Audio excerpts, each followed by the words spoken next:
Quality போயிடும். தமிழ்ல இருக்கனால ஸ்கிரீன்ஷாட் பண்ணி தமிழ்.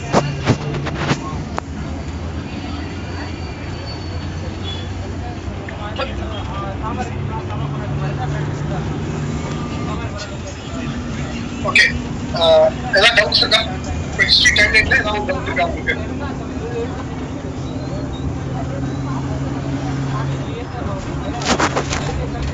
டவுட்ஸ்பா இல்ல. ஸோ நெக்ஸ்ட் யார் மூவிஸ் பார்க்கணும்? எதுப்பா எது சொல்லணும்? Grips mission. கிரிப்ஸ் மிஷனா? சரி, இங்க பாருங்க. ஃபர்ஸ்ட் ஆகஸ்ட் ஆஃபர் அப்படின்னு சொல்லி ஒன்று கொடுக்குறாங்க. பிரிட்டிஷ் வந்து சம்திங் ஆஃபர் பண்றாங்க. பவர் ஷேரிங்ல அதிகார பகிர்வு நாங்க தரோம், இதை கொஞ்சம் ஏற்றுக்கோங்கன்னு சொல்றாங்க. சோ அதை எதிர்த்து நம்ம என்ன பண்றோம்? எங்களுக்கு அந்த அதிகார பகிர்வு வேண்டாம், எங்களுக்கு இண்டிபெண்டன்ஸ் தான் வேணும்னு சொல்லிட்டு நம்ம இண்டிவிஜுவல் சித்தியக்காக பண்றோம், தனிநபர் சித்தியக்காக. அதுக்கப்புறம் இன்னொரு கொஞ்சம் இறங்கி வந்து அடுத்து இன்னொரு ஆஃபர் கொடுக்குறாங்க, அதான் கிரிப்ஸ் மிஷன். கிரிப்ஸ் மிஷன்ங்கிறது ஃபர்தர் ஆஃபர், இன்னும் வேற ஏதாவது உங்களுக்கு தர, இன்னும் நிறைய அதிகாரம் தர அப்படின்னு சொல்றாங்க. நம்ம அதிக ஏற்க மறுத்துதான் என்ன பண்றோம்? We started quit India movement, வெள்ளை இடைவெளி திட்ட ஆரம்பிச்சோம். இதை பத்தி நம்ம டீட்டெயிலா உள்ள சொல்றேன் பாடம் நடத்துறது. இப்போதைக்கு ஜஸ்ட் இதை பத்தி வச்சுக்கோங்க. பிரிட்டிஷ் பவர் ஷேரிங்ல சம்திங் ஆஃபர் பண்ணியிருக்காங்க. அந்த ஆஃபர் பண்ணதை எதிர்த்து நம்ம மூவ்மெண்ட் தான் பண்ணிருக்கோம், நம்ம அக்செப்ட் பண்ணலாம் ஃபைனலி. அதான். Okay sir. ஓகே, வேற ஏதாவது? ஓகே, நம்ம இப்ப நீங்க இதை முடிச்சுட்டு வந்தீங்கன்னா எனக்கு நீங்க அடுத்த அந்த ஐஎன்எம் பாடம் நடத்துறப்ப எனக்கு ரொம்ப கன்வீனியன்டா இருக்கும் இது நடத்துறது. உங்களுக்கும் ரொம்ப சுலபமா புரிஞ்சிடும். அட்லீஸ்ட் நம்ம செஷனுக்கு முன்னாடியே நீங்க ஒரு தடவை 2-3 தடவை ரிவைஸ் பண்ணிட்டு வந்துருங்க. ஓகே, பெரிய ரொம்ப காம்ப்ளிகேஷன் இருக்கு உங்களுக்கு. ஒர்க் போயிட்டு இருக்கீங்க, நிறைய பேருக்கு நிறைய இந்த கஷ்டத்துலயும் படிச்சுட்டு இருக்கீங்க, அதெல்லாம் எனக்கு புரியுது. ஆனா நமக்கு வேற வழி கிடையாது. சோ உங்களுக்கு எப்ப டைம் கிடைக்குதோ அதை உங்களுக்கு கோ த்ரூ பண்ணிடுங்க எல்லாத்தையும். ஓகேவா? Ready to support. ஆனா உங்களுடைய ஒத்துழைப்பு வேணும், அவ்வளவுதான். Okay, then we are moving to constitution. Indian கான்ஸ்டிடியூஷனுக்குள்ள நம்ம போறோம். ரெண்டாவது சப்ஜெக்ட் பாலிட்டி. சோ இதை பொறுத்த வரைக்கும் என்னன்னா, it is just a book, ஒரு லா புக். அது அவங்க கான்ஸ்டிடியூஷன் இஸ் லா புக். அந்த லா புக் பேஸ் பண்ணி தான் கவர்மெண்ட் ரன் ஆயிட்டு இருக்கு. Without constitution there is no Indian government. அவ்வளவுதான். இந்தியன் கவர்மெண்ட் கிடையாது, ஸ்டேட் கவர்மெண்ட்ஸும் கிடையாது. Constitution is a base, constitution is supreme body. இந்தியாவில யார் ரொம்ப சுப்ரீம் அப்படின்னு சொல்லி கேட்டாங்கன்னா உங்ககிட்ட தைரியமா சொல்லுங்க, சுப்ரீம் வந்து பீப்புள், மக்கள் தான் இருக்கிறதே டாப் மோஸ்ட் பவர் இந்தியாவில. ரெண்டாவது யாரு அப்படின்னா கான்ஸ்டிடியூஷன். அதுக்கப்புறம் தான் பார்லிமெண்ட், பிரசிடென்ட், பிரைம் மினிஸ்டர்ஸ் தான். So first top most people, second constitution. இந்த கான்ஸ்டிடியூஷன் தான் நம்ம ப்ரொடெக்ட் பண்ணுது. அதிகாரத்துக்கு வந்து நம்ம யாரு ப்ரொடெக்ட் பண்றாங்க அப்படின்னா அதிகார துஷ்பிரயோகத்துல இருந்து. யாருக்கெல்லாம் அதிகாரம் இருக்கோ அவங்க அதிகார துஷ்பிரயோகம் பண்ணல, அவங்ககிட்ட இருந்து நம்ம யாரு ப்ரொடெக்ட் பண்ணுது அப்படின்னா இந்த கான்ஸ்டிடியூஷன் அப்படிங்கிற இந்த புத்தகம் தான் நம்ம பாதுகாப்பு ப்ரொடெக்ட் பண்ணும். சோ இதை பத்தி சும்மா பேசிக்ஸ் தான் பார்த்தோம். கான்ஸ்டிடியூஷனோட ஃபர்ஸ்ட் டிராஃப்டிங் மீட்டிங் எப்ப நடக்குது அப்படின்னா அதை பத்தி டிராஃப்ட் பண்றது வரைவு செய்யற முதல் கூட்டம் டிசம்பர் 9, 1946 நடக்குது. தென் இந்த கான்ஸ்டிடியூஷன் நம்ம எப்ப அடாப்ட் பண்ணோம்? It may be a question உங்களுக்கு. இது क्वेश्चनா இருக்கலாம். क्वेश्चन 26 நவம்பர் 1949 நம்ம இந்திய அரசியலமைப்பு சாசனத்தை ஏற்றுக்கொண்டது, ஒப்புதல் வழங்கியது. ரைட், ஏற்றுக்கொண்ட தினம். இது வந்து we are celebrating it as a constitutional day. அரசியலமைப்பு தினமாக நம்ம இதை செலிப்ரேட் பண்ணிட்டு இருக்கோம் எல்லா ஆண்டும். கான்ஸ்டிடியூஷன் டேவா நம்ம செலிப்ரேட் பண்றோம். 2015 இருந்து, அதுக்கு முன்னாடி இல்ல, 2015 இருந்து we are celebrating November 26th as the constitutional day.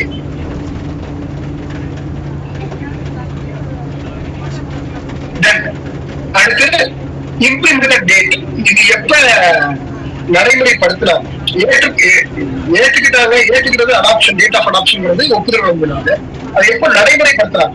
நடைமுறைப்படுத்திய implemented date வந்து 26 ஜனவரி 1950. சோ அதனால இந்த 26 ஜனவரியை we are celebrating as a Republic Day அப்படின்னு நம்ம செலிப்ரேட் பண்றோம்.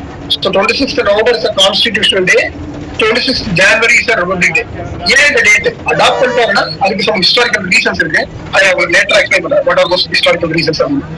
Then schedules. So இப்படி any textbook, ஏதாவது டெக்ஸ்ட் புக் எடுத்தீங்கன்னா என்ன இருக்கும்? அந்த டெக்ஸ்ட் புக்ல யாரும் மல்டிபிள் சாப்டர்ஸ், அதுக்கு ஒரு இண்டெக்ஸ் இருக்கும், சாப்டர்ஸ் வச்சிருப்போம்.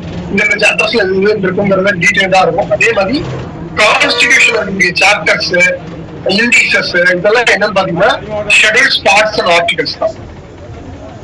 அட்டவணைகள், பகுதிகள் அல்லது பாகங்கள், சட்டப்பிரிவுகள் அல்லது சரக்கு, விதி, அந்த மாதிரி பல்வேறு வார்த்தைகள் நம்ம பயன்படுத்துறோம் தமிழ்ல. இங்கிலீஷ்ல to put it short articles தான். சோ ஷெட்யூல்ஸ் அப்படின்னா இனிஷியலா 8 ஷெட்யூல் தான் இருந்தது. 1950ல when constitution was implemented we had only 8 schedules. 8 அட்டவணைகள் தான் இருந்தது. ஒண்ணுல அட்டவணைகள் தான். இப்போ நம்ம ஒரு கெமிஸ்ட்ரி எடுத்தோம்னா கெமிஸ்ட்ரியில பீரியாடிக் டேபிள்ஸ் இருக்கு. So without that periodic tables நம்மளால சில இதெல்லாம் சால்வ் பண்ண முடியாதுல்ல. அதே மாதிரி கான்ஸ்டிடியூஷனை அண்டர்ஸ்டாண்ட் பண்றதுக்கு, கான்ஸ்டிடியூஷனை ரீட் பண்றதுக்கு some provisions are given in the schedules. So 8 schedules initially இருந்தது. Later now it has been increased to 12 schedules ஆயிடுச்சு. Then parts, பகுதிகள் எத்தனை பகுதியா பிரிச்சிருக்கோம், யூனிட்டா பிரிச்சிருக்கோம் சொல்றோம்ல, சப்ஜெக்ட்ஸ் டாபிக்ஸ். சோ அந்த மாதிரி எத்தனை பகுதியா பிரிச்சிருக்கோம் அப்படின்னா இனிஷியலி இட் வாஸ் 22 22 பகுதிகளா இருந்தது. Now it has become 25 25 increase ஆயிடுச்சு. Then similarly உள்ள இருக்கக்கூடிய articles initially it was 395, now it was 470 plus 470க்கு மேல சட்டங்கள் உருவாயிடுச்சு. 100க்கு மேற்பட்ட துறைகள், 100க்கு மேற்பட்ட சட்டங்கள் நம்ம கிரியேட் பண்ணிட்டோம். அப்ப இருக்கைகள் என்ன, இந்த அரசியல் சாசன நிர்ணய சபை சொல்லுவாங்க, கான்ஸ்டிடியூவன்ட் அசம்பிளி அப்படின்னு சொல்லுவாங்க. இந்த அசம்பிளில மெம்பர்ஸ் எண்ணிக்கை, இப்ப தமிழ்நாடு இருக்குல்ல, தமிழ்நாடு அசம்பிளி மெம்பர்ஸ் எண்ணிக்கை என்னன்னா உங்களுக்கு சொல்லி 234 அப்படின்னு. அதே மாதிரி இந்த கான்ஸ்டிடியூஷன்ல மேக்ஸிமம் ஸ்ட்ரென்த் எவ்வளோட 389 389. அதனுடைய தற்காலிக தலைவர் டெம்பரரி பிரசிடென்டா இருந்தவர் யாருன்னா சச்சிதானந்த சின்ஹா அப்படிங்கிறாரு. The president was elected, he is known as Rajendra Prasad. He is a constituent assembly president, not the president of India. இந்த நேரத்துல president of Indiaங்கிற ஒரு போஸ்டே வரல, ஞாபகம். இந்திய குடியரசுத் தலைவரும் ராஜேந்திர பிரசாத் தான் இருந்தாரு. 1950ல வந்தாரு. ஆனா இந்த கான்ஸ்டிடியூவன்ட் அசம்பிளி, இந்த அரசியலமைப்பு நிர்ணய சபையின் தலைவராக, நிரந்தர தலைவராக தேர்ந்தெடுக்கப்பட்ட தலைவராக வந்தது யாரு அப்படின்னா ராஜேந்திர பிரசாத். இது வேற, இந்த பிரசிடென்ட்ங்கிற டேர்ம் வேற, அது வேற, கன்ஃபியூஸ் பண்ணிக்கிறது. சேர்மன் ஆஃப் டிராஃப்டிங் கமிட்டி எல்லாருக்கும் தெரியும், வரைவு குழுவின் தலைவர் யாருன்னா அம்பேத்கர். கான்ஸ்டிடியூஷன் கவுன்சில் ஆலோசகர், அரசியலமைப்பு ஆலோசகராக இருந்தது BN ராவ் அப்படிங்கிறவரு. Finally father of Indian constitution அப்படிங்கிறது நமக்கு தெரியும், BR அம்பேத்கர். சோ இது வந்து இந்த புக்கை பத்தி இருக்கக்கூடிய பேசிக் திங்ஸ். இதுல என்ன ஸ்கெலிட்டன் நம்ம பார்க்க போறோம்னா பார்ட்ஸ், ஷெட்யூல்ஸ் பார்க்கணும். சோ இந்த பார்ட்ஸ் அண்ட் ஷெட்யூல்ஸ் தெரிஞ்சாதான் கான்ஸ்டிடியூஷன் உள்ள படிக்கும் போது உங்களுக்கு ஈஸியா இருக்கும். என்னென்ன யார் யார் என்னெல்லாம் சொல்றாங்க அப்படிங்கிறது உங்களுக்கு வந்து it will be very easy to understand. Okay, இப்போ இது வரைக்கும் ஏதாவது டவுட் இருக்கா? பாலிட்டி சப்ஜெக்ட் டாபிக்ல ஏதாவது டவுட் இருக்கா உங்களுக்கு? இதெல்லாம் நான் ரிப்பீட் பண்ணுமா, ஏதாவது சொல்லணும்னா கேளுங்க, நான் ரிப்பீட் பண்ணேன்.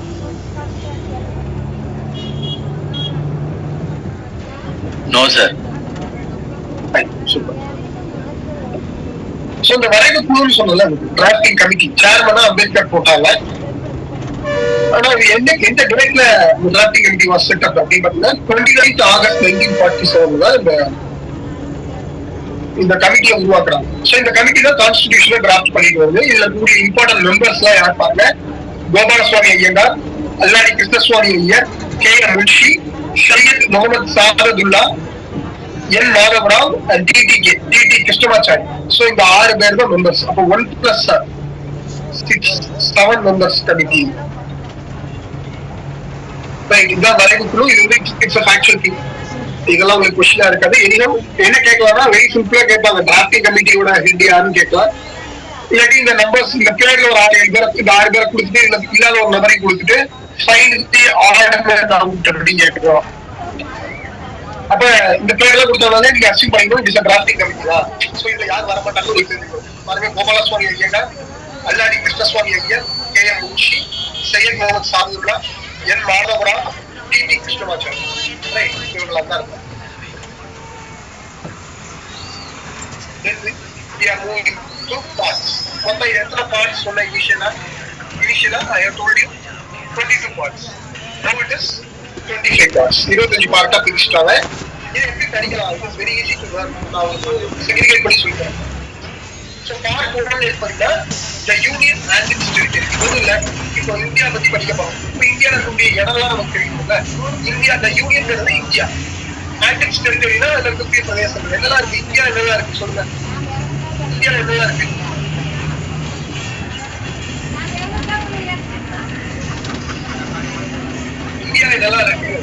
மாநிலங்கள் இருக்கா, யூனியன் பிரதேசங்கள் இருக்கா, மாநிலங்கள் தமிழ்நாடு, கேரளா, கர்நாடகா, ஆந்திரா, மத்திய பிரதேஷ், இந்த மாதிரி 12 மாநிலங்கள் இருக்கு, யூனியன் பிரதேசங்களும் இருக்கு. சோ இதை பத்தி இந்தியாவில இருக்கக்கூடிய நிலப்பரப்பு, இந்தியாவில இருக்கக்கூடிய மாநிலத்துடைய பெயர், அதுக்கப்புறம் அதனுடைய பகுதிகள் எல்லாத்தையுமே வரையறை செய்வதுதான் பகுதி கான்ஸ்டிடியூஷன். சரி, ஒரு ஊர்ல இடம் மட்டும் இருந்தா போதுமா? ஒரு ஊர்ல இடம் மட்டும் இருந்தா போதுமா? பத்தாது. அதுக்காக மக்கள் இருக்கு. அந்த மக்கள் யாருடைய மக்கள் தெரியணும்ல.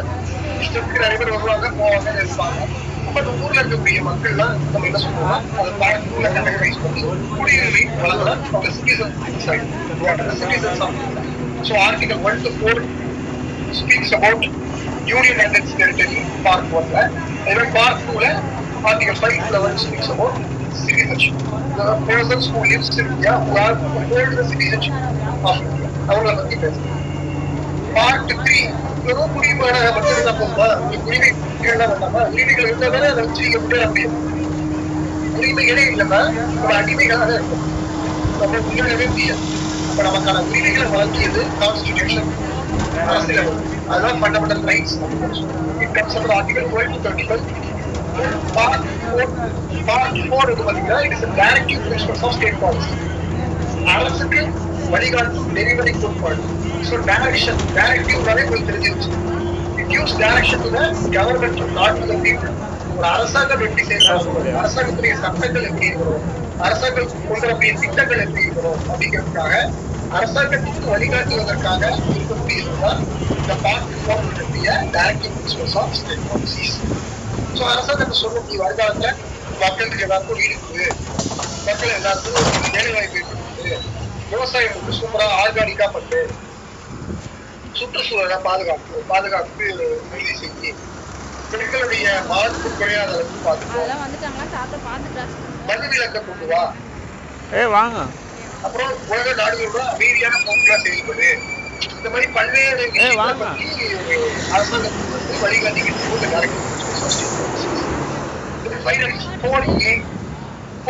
அப்படிங்கிறது ஃபண்டமெண்டல் டியூட்டி, அடிப்படை கடமை. எப்படி உங்களுக்கு அடிப்படை உரிமைகள் இருக்கோ அந்த மாதிரி உங்களுக்கு அடிப்படை கடமைகள் இருக்கு. அது என்ன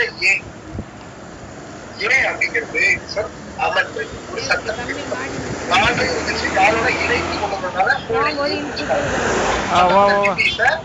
அமெண்ட்மெண்ட். எப்ப இதை அமெண்ட் பண்ணி கொண்டு வராங்க? 42nd கான்ஸ்டிடியூஷனல் அமெண்ட்மெண்ட் ஆக்ட், 42வது அரசியலமைப்பு திருத்த சட்டம்.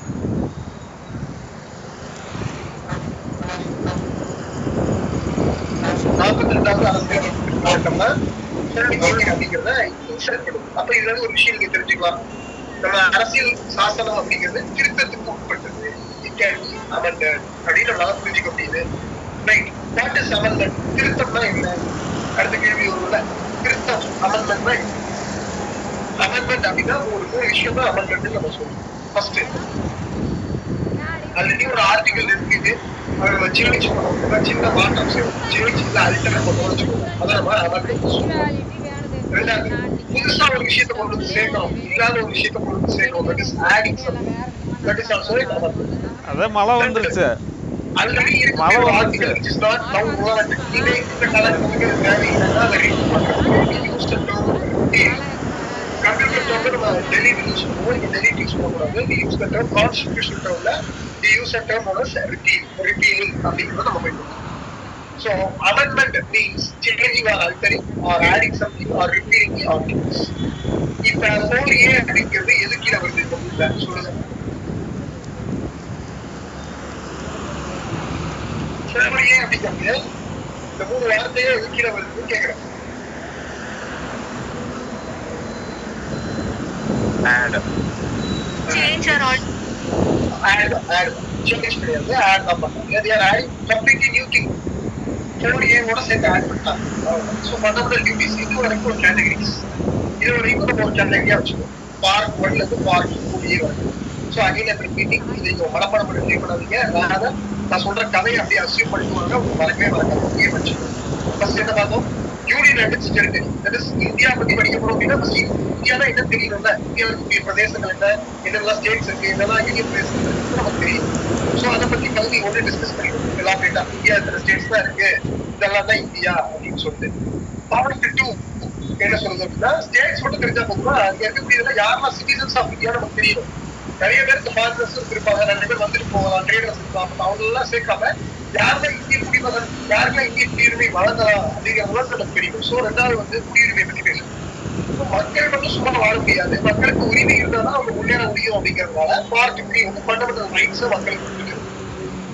ஃபண்டமெண்டல் ரைட்ஸ் கொடுத்ததுக்கு அப்புறம் அரசுக்கு வழிகாட்டு, நீ இந்த மாதிரி பாதையை நோக்கி போ, மக்களை வருங்காலத்தில் நல்ல ஒரு நிலைமைக்கு கொண்டு வர வேண்டியது ஒரு அரசாங்கம் எப்படிலாம் இருக்கணும் அப்படிங்கறத நம்மளுடைய constitutional framers has given them a vision and aim, ஒரு aim கொடுத்து போயிட்டாங்க. So that is the directive principles of state policy.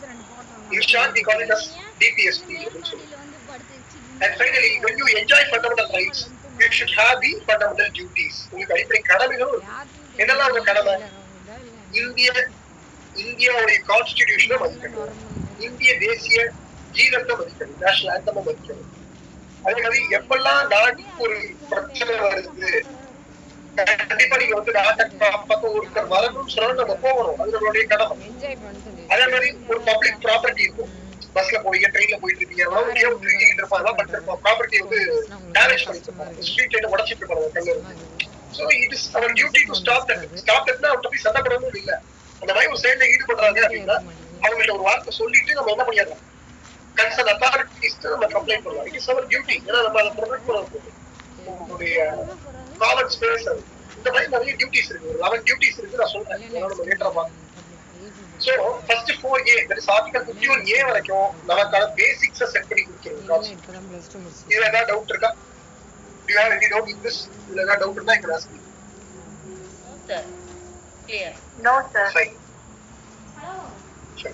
So இதுக்கு அப்புறம் ஒரு கண்டென்ட் இருக்கும், அதை மட்டும் பார்த்துட்டு இந்த செஷன் போட்டுட்டு மற்ற கிளாஸஸ்ல அது அப்படியே ஒரு டாபிக்கா கண்டினியூ பண்ணிட்டு பார்க்க ஆரம்பிச்சிடலாம். What I have planned is current அஃபேர்ஸ்ல ரொம்ப பயங்கராங்க. டிஎன்பிஎஸ்சி ப்ரிப்பரேஷன்ல இருந்திருக்கனால you might have some awareness, உங்களுக்கு தெரிஞ்சிருக்கலாம் கரண்ட் அஃபேர்ஸ் பத்தி. ஸோ நம்ம அந்த மாதிரி பெர்ஸ்பெக்டிவ்ல கரண்ட் அஃபேர்ஸ்ல நிறைய படிக்கப்படுது. ரொம்ப லிமிட்டடா எதெல்லாம் இம்பார்ட்டன்ட் ஏரியாவோ அதை மட்டும் தான் படிக்க போறோம். We have ample of time. ஒரு கிளாஸ் கூட ஸ்கிப் பண்ணாம நீங்க ஃபுல்லா அட்டெண்ட் உங்களுக்கு not only for this competitive exam, வரப்போ எல்லா காம்படிட்டிவ் எக்ஸாமுக்கும் it will be very useful for you. I am assuring that. அதனால கொஞ்சம் கிளாஸ் அட்டெண்ட் பண்ணிடுங்க, நிறைய படிச்சிருங்க. உடனே வீட்டுல போய் எப்படியாது உங்களோட கஷ்டமான சூழ்நிலையில எப்படியா படிச்சிருங்க டைம் கிடைக்கிறப்ப. எனியோ நான் இதை முடிச்சுட்டா எனக்கு வைட்டேன். ஸோ நெக்ஸ்ட் ஒரு 10 பார்ட்ஸ் வரைக்கும் நான் வந்து எப்படி கிளாஸிஃபை பண்றேன்னா, கவர்மெண்ட்ஸ் பத்தி நான் உங்களுக்கு classify. Government, various type of governments. இந்தியாவில் என்னென்ன டைப் ஆஃப் கவர்மெண்ட் இருக்குன்னா, we have 3 different type of government in India. 3 விதமான அரசாங்கங்கள் இந்தியாவில் இருக்கு. ஒண்ணு மத்திய அரசாங்கம், தட் இஸ் யூனியன் கவர்மெண்ட். ரெண்டாவது மாநில அரசாங்கங்கள், ஸ்டேட் கவர்மெண்ட். இருக்குல்ல DMK party is our ruling party no. அதுல ஒவ்வொரு ஸ்டேட்லயும் ஒரு ரீஜனல் பார்ட்டிஸ் இருக்காங்க, that is state governments. Third is local government, that is local self government அப்படின்னு சொல்லுவாங்க. அதாவது பஞ்சாயத்து, முனிசிபாலிட்டி, நகரப்புறமா இருந்தா முனிசிபாலிட்டி, கிராமப்புறமா இருந்தா பஞ்சாயத்து. இது 3 தான் முக்கியமான கவர்மெண்ட்ஸ் இந்தியா பொறுத்த வரைக்கும். சோ இதை பத்தி நம்ம அடுத்து பார்க்கலாம். பார்ட் 5 பொறுத்த வரைக்கும் யூனியன் கவர்மெண்ட் பத்தி, மத்திய அரசாங்கம், அதோடைய பவர்ஸ், பிரிவிலேஜஸ், யாரெல்லாம் அதுல வருவா, அதை பத்தி தான் டிஸ்கஸ் பண்ணிருக்கோம். சிமிலர்லி ஸ்டேட் கவர்மெண்ட் பார்ட் 6 பொறுத்த வரைக்கும். Part 5 article 52 to 151. Part 6 article 152 to 227. இதுல நமக்கு ஒரு அட்வான்டேஜ் இருக்கு. என்னன்னா நம்ம யூனியன் கவர்மெண்ட் படிச்சோம்னா ஸ்டேட் கவர்மெண்ட் படிச்ச மாதிரி ஒரு 100 ஆர்டிகல் 100 ஆர்டிகல் ரொம்ப ஈஸியா இருக்கும். அந்த 100 ஆர்டிகல் நம்ம புரிஞ்சு படிச்சோம்னா அது அப்படியே நம்ம இங்க ரிப்ளிகேட் பண்ணிக்கலாம். ஸ்டேட் கவர்மெண்ட் எந்த சேஞ்சுமே இருக்காது. என்ன சேஞ்ச் இருக்குன்னா, சென்ட்ரல் கவர்மெண்ட்ல பிஎம்னா ஸ்டேட் கவர்மெண்ட்ல சிஎம். சென்ட்ரல் கவர்மெண்ட்ல வந்து பாத்தீங்கன்னா பிரசிடென்ட்னா, ஸ்டேட் கவர்மெண்ட்ல ஆளுநர், கவர்னர் இருக்கு. அவ்வளவுதான். இந்த சேஞ்சஸ் தான் இருக்குமே தவிர ஹியூஜ் டிஃபரன்சஸ் எதுவும் இருக்காது. ரைட். சுப்ரீம் கோர்ட்ல இங்க ஹை கோர்ட், அவ்வளவுதான். Then part 7 of the constitution has been repealed. அது நாட் ரெலவென்ட் ஃபார் அஸ், நமக்கு தேவையும் இல்லைங்க. Then part 8 of the constitution என்ன அப்படின்னா, யூனியன் டெரிட்டரிஸ். சோ எப்படி யூனியன் கவர்மெண்ட் ஸ்டேட் கவர்மெண்ட் இருக்கோ அதே மாதிரி we have யூனியன் டெரிட்டரிஸ். இந்தியாவில் இப்ப எத்தனை யூனியன் டெரிட்டரிஸ் இருக்கு? We have 8 union territories in India. New Delhi, Puducherry, Chandigarh, Andaman Nicobar, Lakshadweep, அதுக்கப்புறம் டாமன் டையூ தாத்ரா ஹவேலி. இந்த மாதிரி ஒரு 8 அது சேர்த்தாங்க. டாமன் டையூ அண்ட் தாத்ரா ஹவேலி இது ரெண்டையும் சேர்த்துட்டாங்க. அதுக்கப்புறம் ஜம்மு காஷ்மீர், லடாக். ஸோ ஒரு 8 இருக்கு. சோ இந்த யூனியன் டெரிட்டரிஸை எப்படி ரூல் பண்ணுவாங்க, அவங்களுக்கு என்னெல்லாம் பவர்ஸ் இருக்கு, அதை கண்ட்ரோல் பண்றதுக்கு என்னெல்லாம் மெஷர்ஸ் இருக்குங்கிறத பார்ட் 8 ஆஃப் தி கான்ஸ்டிடியூஷன் வெறும் 2 ஆர்டிகல்ஸ் எக்ஸ்பிளைன் பண்ணுது. Sorry 4 article 239, 240, 241 and 242. Just 4 articles complete union டெரிட்டரிஸை எப்படி ரூல் பண்ணுவாங்கங்கிறது நமக்கு எக்ஸ்பிளைன் பண்ணுது. அவ்வளவுதான். பார்ட் 9 ஆஃப் தி கான்ஸ்டிடியூஷன் வந்து பாத்தீங்கன்னா இட் இஸ் பஞ்சாயத். கொஞ்சம் முன்னாடி சொன்னேன் பஞ்சாயத் லோக்கல் கவர்மெண்ட்ல வந்துரும் அப்படின்ட்டு. இது முனிசிபாலிட்டி நகராட்சி அமைப்பு 243 P இது ஓ முடிஞ்சிருக்கு. அப்ப P ல இருந்து ஆரம்பிக்கும் 9A. and 9B வந்து கோஆபரேட்டிவ் சொசைட்டி கூட்டுறவு சங்கங்கள். பல்வேறு கூட்டுறவு சங்கங்கள் உங்களுக்கே தெரியும். கூட்டுறவு வங்கிகள் இருந்து கூட்டுறவு சங்கங்கள் நிறைய இருக்கு. தமிழ்நாட்டுல இருந்து இந்தியாவில நிறைய கூட்டுறவு சங்கங்கள். இப்ப அது தொடர்பாக அதனுடைய நிர்வாகங்கள் தொடர்பாக அதை பத்தி எல்லாம் இருக்கு. அதே பஞ்சாயத்து எலெக்ஷன்ஸ் எப்படி நடக்கும், யாரெல்லாம் ஓட்டு போடலாம், பஞ்சாயத்துக்கு என்னதான் அதிகாரம் இருக்கு, அவங்க வரி வசூலிக்க முடியுமா முடியாதா, அதுக்கப்புறம் அங்க ரிசர்வேஷன்ஸ் இருக்கா இல்லையா, பெண்களுக்கு ரிசர்வேஷன் இருக்கா இல்லையா, இந்த எலெக்ஷன்ஸ் வந்து இங்க கண்டக்ட் பண்றது யாரு, அதே மாதிரி பஞ்சாயத்து படிச்சீங்கன்னா முடிஞ்சிச்சு. அப்படியே முனிசிபாலிட்டிக்கு வந்துடும். அங்க கிராமம் இங்க நகரம் அவ்வளவுதான், வேற எதுவும் மாறும். ஆர்டிகல் ஒரே ஆர்டிகல் தான் 243 243 அதான் 243 A B C D E F G H I J K L M N O வரைக்கும் போகும். அதுக்கப்புறம் 243 P ல இருந்து Z G வரைக்கும் கண்டினியூ ஆகுது article. and then cooperative society 243 Z H வரைக்கும் Z T வரை போகும். ஸோ ஆர்டிகல் நம்பர் 243 தான். அது கீழே ஆல்பபெட்ஸ் வச்சுட்டாங்க. நிறைய போகக்கூடாதுங்கிறதுக்காக they kept alphabets. Okay. Finally, part 10 of the constitution என்ன பார்த்தீங்கன்னா அட்டவணைப்படுத்தப்பட்ட பகுதிகள் மற்றும் பழங்குடியினர் ரொம்ப முக்கியம். ஷெட்யூல் காஸ்ட்ல சொல்லலைங்க, ஷெட்யூல்டு ஏரியாஸ் சொல்றாங்க. ஸோ அட்டவணைப்படுத்தப்பட்ட பகுதிகள் பார்த்தீங்கன்னா இப்போ உதாரணத்துக்கு வடகிழக்கு மாகாணங்கள் இந்தியாவோட north eastern states 7 sister states சொல்லுவாங்க. அசாம், அருணாச்சல் பிரதேஷ், நாகாலாந்து, மணிப்பூர், மிசோரம், திரிபுரா and மேகாலயா. இந்த மாதிரி ஒரு 7 ஸ்டேட்ஸ் இருக்கு. சோ இந்த 7 ஸ்டேட்ஸ்ல என்னெல்லாம் ப்ரொவிஷன்ஸ் இருக்கக்கூடிய பழங்குடியினர்களை எப்படி அவங்க ட்ரீட் பண்ணுவாங்க, இந்தியா இருக்கக்கூடிய எல்லா சட்டங்களும் பாராளுமன்றமோ மத்திய சட்டமன்றமோ இயற்றக்கூடிய எல்லா சட்டங்களும் இங்க இருக்கக்கூடிய பகுதிகளுக்கு போகுமா இல்ல இந்த சில மாற்றத்தோட அந்த சட்டத்தை சோ இந்த பழங்குடியினர் பகுதிகளையும் இந்த அட்டவணைப்படுத்தப்பட்ட பகுதியும் ஒரு சிறப்பு கவனிப்பிலேயே வச்சிருப்பாங்க. ஏன்னா அவங்க பாதுகாக்க வேண்டியது இந்தியாவுடைய தலையாய கடமை. சோ அத பத்தி பேசுறது பார்ட் 10. அப்ப பார்ட் 6ல இருந்து பார்ட் 10 வரை பாத்தீங்கன்னா பல்வேறு அரசாங்க நிர்வாக பொறுப்புகள் பார்ட் 6 பார்ட் 5 என்ன பார்த்தோம், union government that is central government. Part 6 என்ன பார்த்தோம், state government. Part 8 union territories union பிரதேசங்கள். Part 9 panchayat, 9A municipality, 9B cooperative societies, so இதெல்லாம் பல்வேறு படிநிலைகள் இருக்கக்கூடிய நிர்வாக அலகுகள், அட்மினிஸ்ட்ரேட்டிவ் யூனிட்ஸ். இதுதான் அடுத்த 10 பார்ட் வரைக்கும். சோ பார்ட் 1 to பார்ட் 10 உங்களுக்கு பிளானிங் ஆச்சா? சோ இதுவரை 244 ஆர்டிகல்ஸ் வந்துருச்சு. 244A வரை any doubt in this இது வரைக்கும்? you have any doubt நீங்க கேட்கலாம். வேற ஏதாவது சந்தேகம் இருந்தா அத வெச்சிரு sir. Part 1 union territory, part 8 union territory ரெண்டுத்துக்கு என்ன சொல்றீங்க? பார்ட் 1 வந்து பாத்தீங்கன்னா union territories, union and its territories.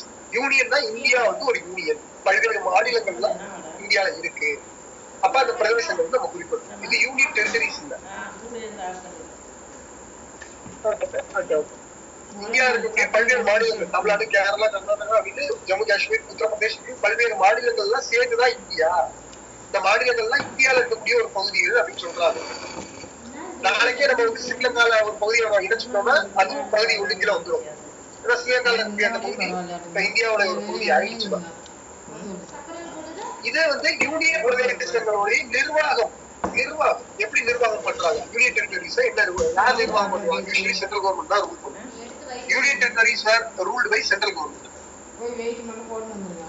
Some few exceptions இருக்கு. அதை தாண்டி வந்து எல்லாம் பத்தி லட்சதீப், அந்தமான் நிக்கோபார், சண்டிகர் இதெல்லாம் யார் ரூல் பண்றாங்க? Directly under the control of central government. Okay. வேற ஏதாவது டவுட் இருக்கா? சோ இந்த 10 பார்ட் படிச்சிருக்கீங்களா? ஈஸியா தான இருக்கு. நான் சொல்லி கொடுத்த டெக்னிக். சோ ஃபர்ஸ்ட் 4A வரைக்கும் ஒரு கேட்டகரியா வச்சுக்கோங்க. 5 to 10 வரைக்கும் ஒரு கேட்டகரியா வச்சுக்கோங்க.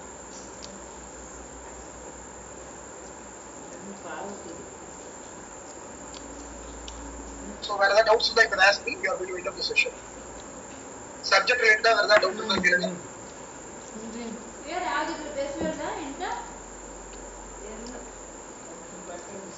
சார் இந்த நோட்ஸ் எல்லாம் கொஞ்சம் அனுப்பிடுவீங்களா? அடுத்த கிளாஸ் முடிச்சிட்டு இதோட சேர்த்து அனுப்பிடுறேன். இதோட கண்டினியூஷன் கொஞ்சம் இருக்கு. அனுப்புறேன்.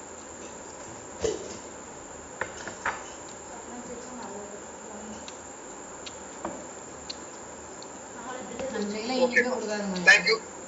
Thank you so much. So we will continue other classes. Zoom-லயே continue பண்ணலாம். பாருங்க நமக்கு எந்த இன்டரப்ஷனும் இல்லாம இருக்கு Zoom-ல தான். இல்லாட்டி வச்சுக்கோங்க நம்ம முதல்ல கூகுள் மீட்ல பண்ணிட்டு ரொம்ப டிஃபிகல்ட்டா இருந்தது. நம்ம கொஞ்சம் கம்பேரிட்டிவா 200 பேருக்கு மேல இருந்தீங்கன்னா அலோவ் பண்ண முடியாது. 2 இதுல ஓபன் பண்ணி வச்சுட்டு கஷ்டப்படணும். ஸோ இது வந்து நம்ம கொஞ்சம் கன்வீனியன்ட்டா இருக்கும். டிஸ்ட்ரப்ஷன்ஸ் இருக்கும், ஆனா ரொம்ப மினிமலா இருக்கு கம்பேரிங் டு